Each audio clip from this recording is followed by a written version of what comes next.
All right, we're going to do a will it boot for this Acer Aspire.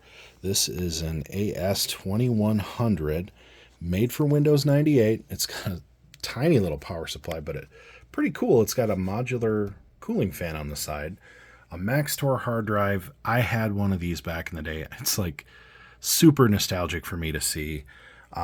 Interesting chipset. It's not one I've seen before, so I don't know why I didn't recognize it right away, but it's an AMD chipset, so it's a socket 7, AMD K6 in there. Not sure the speed rating on it. I figured I'd save that for the boot up. I thought this modem was actually built in, but this just happens to be the only expansion port is this PCI modem, which, I mean, if you could find a certain profile card, you might be able to, jimmy off this backplate, but I'm not going to do that. I'm just going to use whatever's on board. Another cool thing is this has got its own speakers built in, which I have not seen that in a long time either, and really haven't seen that in a PC as far as I can remember. So we're going to go ahead and connect this. It's a fairly basic setup, and let's just see if it boots. Okay, we're all connected. Again, built for Windows 98, but it has USB, and it even tells you to plug your keyboard in here. There's no PS2 mouse port, so I assume it takes USB mice. And we're just going to power up the power supply and hit the front power button and hope this thing boots up to Windows 98. And we've got hard drive sounds, Aspire by Acer.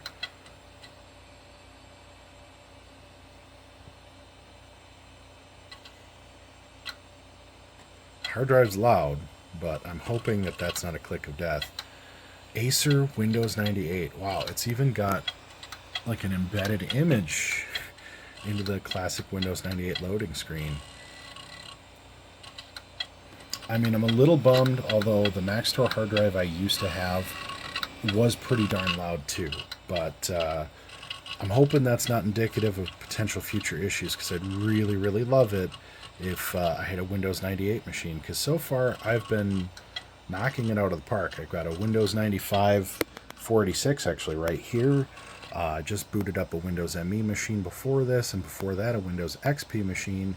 And if you've seen the video of me and my daughter, we've got a Windows Vista machine as well. So we're really covering all potential bases here. And, honestly, it'd just be cool to kind of get all this knocked out. I did want to point out, while this is still booting, this is incredibly clean. Obviously, we could retrobrite the front panel here, but the inside of this computer is spotless. It's like whoever had this set it on a shelf and didn't use it.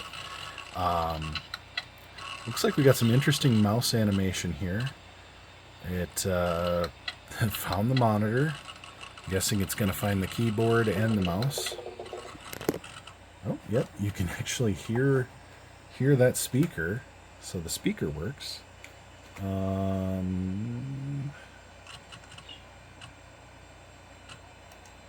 I went into screensaver mode right away.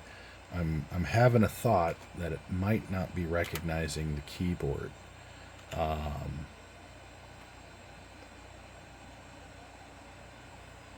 I don't think it recognizes the mouse, because the mouse itself is not lit up.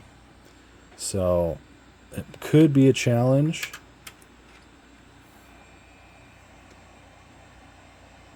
To get this actually into Windows, but the good news is it does boot, so at that point it's just a matter of getting it connected up and getting it into Windows. So I think we're going to try this again and see if we can get it to recognize the keyboard right away and go from there.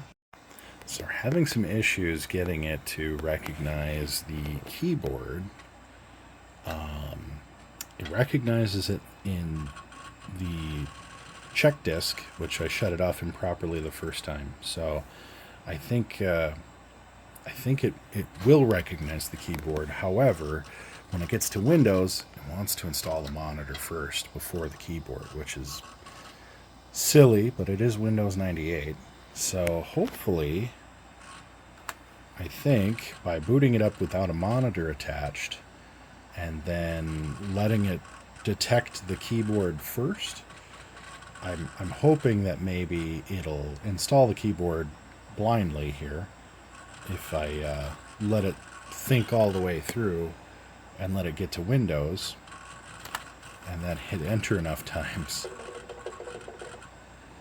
Alright. That's the sound it made before when it wanted to install a driver. So now that it's kind of thinking about that, I'm going to give it just a little bit, and then we're going to go ahead and plug the monitor in and see if we can see it installing the keyboard. Alright, so the keyboard, for whatever reason, even with the mouse unplugged, wasn't working. It wasn't recognizing it to hit the next button to install it. So, in the absence of a PS2 port on this, I'm going to go ahead and just try another keyboard and just see if maybe the keyboard ahead wasn't compatible. Odd that it recognized it in the startup. When check disk came up, it worked for everything in that regard, but Windows 98, for whatever reason, did not want to play with it. So we'll wait for that little sound and see if we can hit enter and have it install the driver.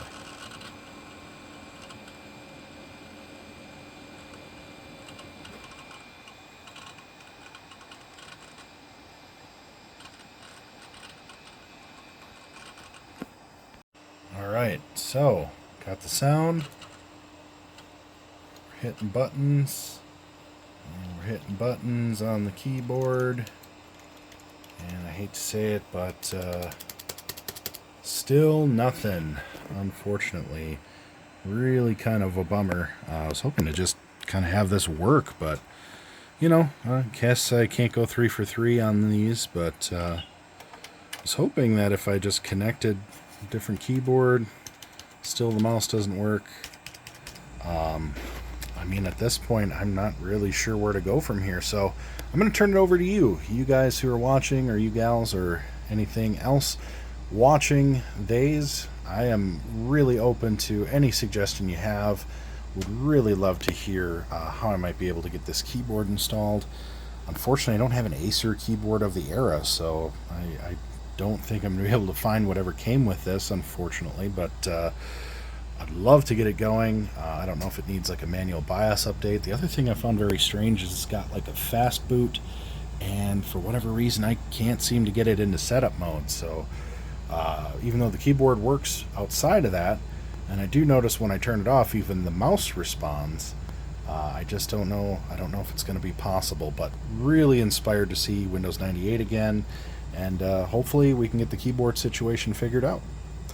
If you enjoy content like this, I know this one was a little long-winded for not a lot of payoff, I do have other videos on the channel. Hit subscribe and the notification button. Stay up to date with all of my videos. You can also check me out on the Digital Escape Podcast here on YouTube, over at Digital Escape Podcast with my cohorts Lord Uther and John Cow. Lord Uther and I actually also launched a Star Trek podcast called the Warp Core Podcast, available on that same channel. It is a YouTube exclusive, so head on over there, hit that subscribe button, and stay up to date with all of our musings on the vast universe of Star Trek. Again, I am Urza Master, 1/3 of the Digital Escape Podcast. Thanks again for watching, and I'll see you next time.